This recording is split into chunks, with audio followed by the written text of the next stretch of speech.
一些了。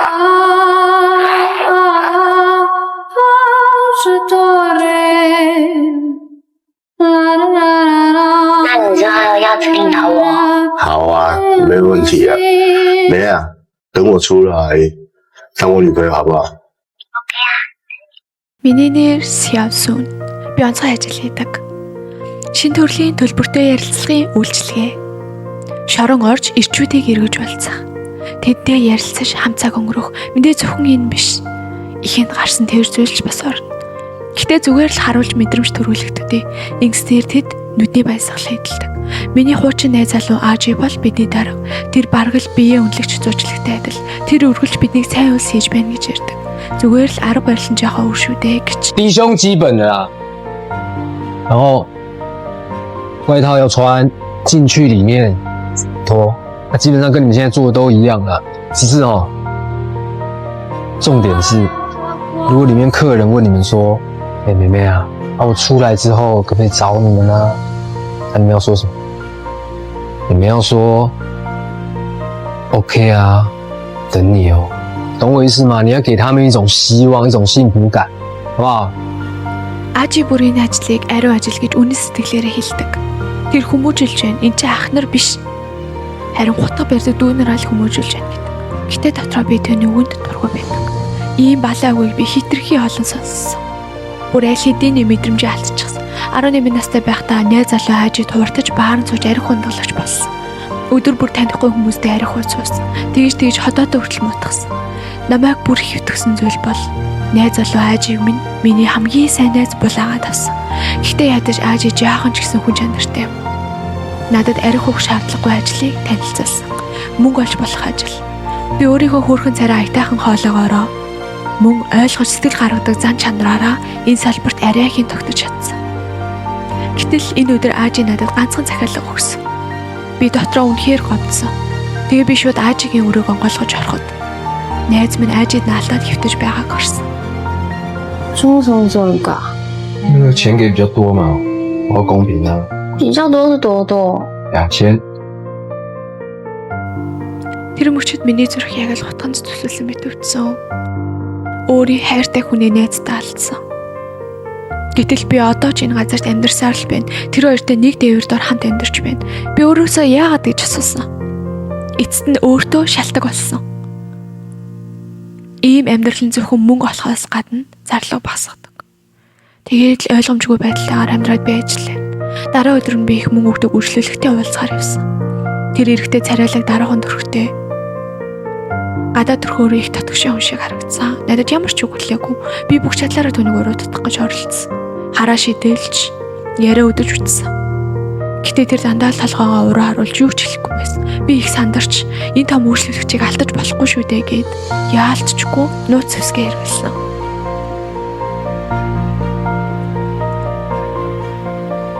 Би өмнөх хэрчүүд шиг л хариу үзүүлнэ гэж бодсон. Хорон инээмсэл гаргана гэж төсөөлсөн. Гэтэл тэр зүгээр л нэг харцгаад нүдний харцаа хурдан буруулсан. Анхны уулзалт ингэж яруу сандруу дууссан. Би дотроо тэр дахиж намайг сонгохгүй байх гэж бодлоо.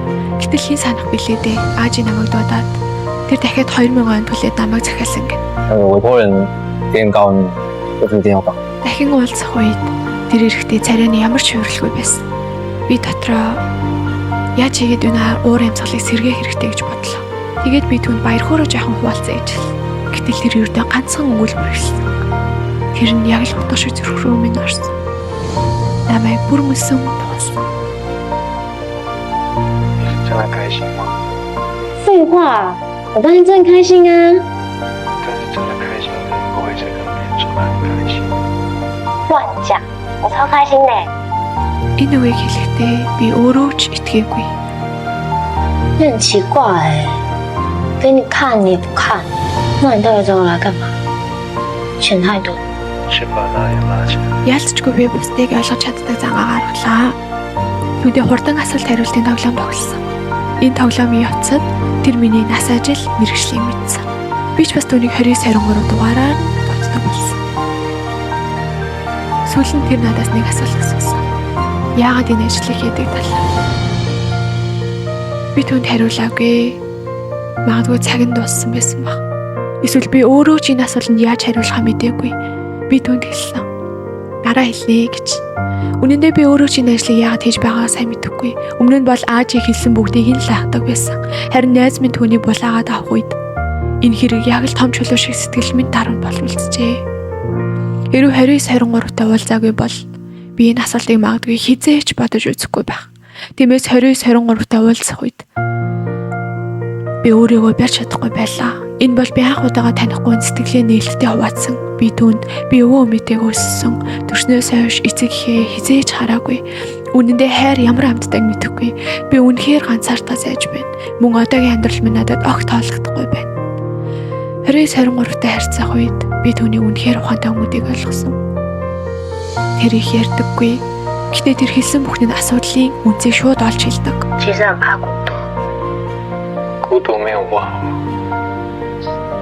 孤独的时候看世界会比较清楚。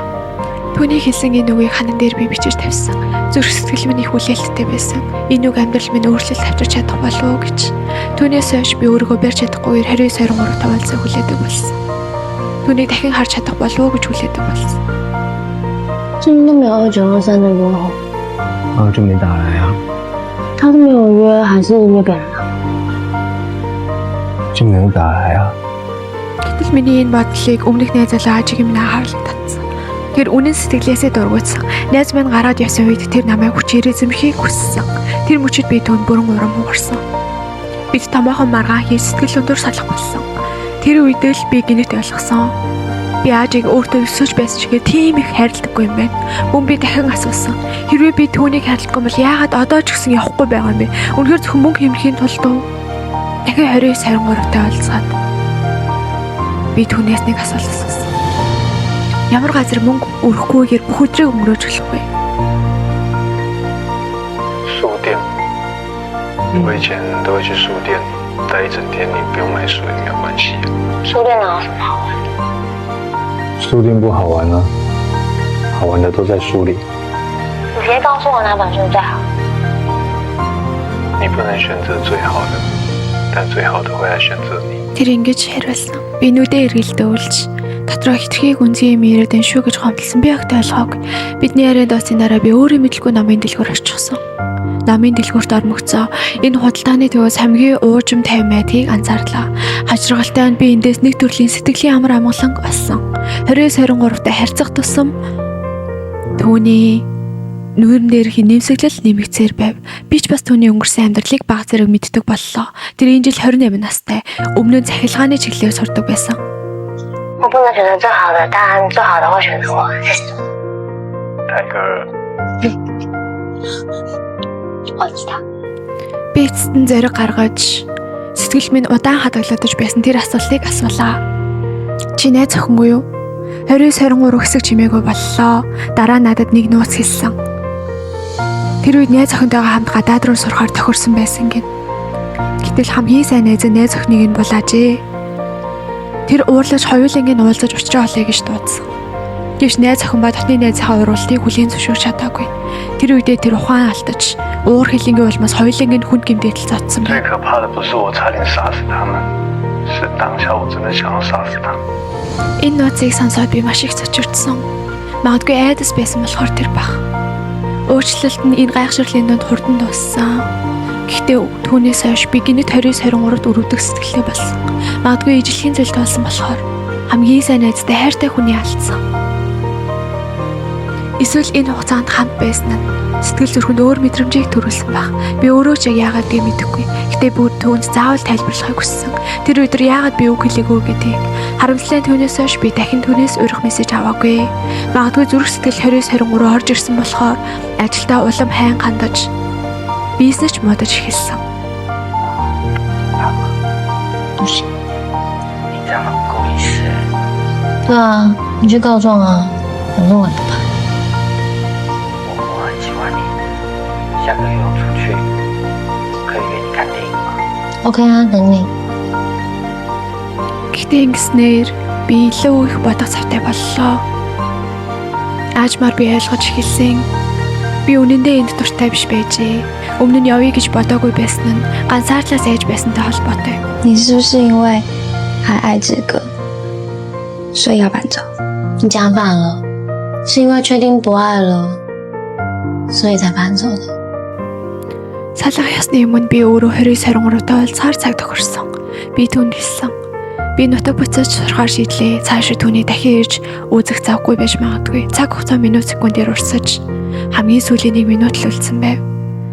29-23 нэлийн удаа эргэлзсэний эцэст. 问出了那句所有客户都问过的问题。等我出去之后可以去找你吗？ OK 啊，等你。 Өмнө нь ийм асуултад толгохдоо би зүгээр л өнгөрдөг байсан. Гэтэ энэ удаад би үнэхээр тэр намайг олж ирээсэй гэж хүссэн. Уцны дуудлагыг тасланы дараа би цонхны танаас дамгын дуугаар хэлхийг хүсдэгч хизээ зориглоо хэлж чадаагүйгээ хэлсэн.